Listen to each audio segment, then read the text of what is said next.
Секој дел од градот со своја тажна приказна, секоја населба со слични инфраструктурни проблеми, а жителите бесни и прелажани прашуваат кога вистински ќе ги осетат благодетите од 21. век, да живеат во град со пристојни улици по кои нема да ги уништуваат автомобилите и валкаат чевлите. Ова е резултат од владењето на ДПМНЕ. Денес се наоѓаме на уште една од многуте заборавени улици во градот. Во месната заедница Кочо Десанот, овие фреквентни улици години наназад останале заборавени од досегашната власт и не им паднало на памет дека истите треба да бидат реконструирани, а дел и изградени, и тука завршува приказната.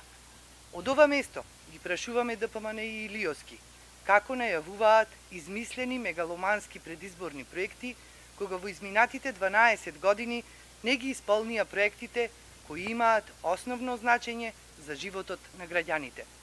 За разлика од нив, идната локална самоуправа, предводена од СДСМ и коалицијата, транспарентно и одговорно ќе ги реализира предвидените инфраструктурни проекти.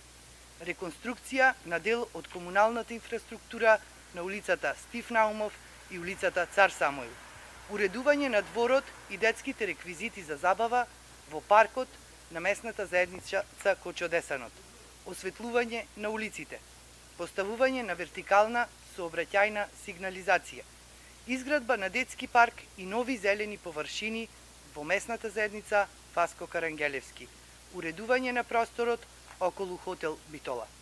Со решавање на напластените комунални проблеми во градот, ќе обезбедиме достоен живот за секој граѓанин, бидејќи битолчани го заслужуваат тоа. Време е за промени. На 15. октомври правилната одлука е бројот 19 за живот во конзулска Битола.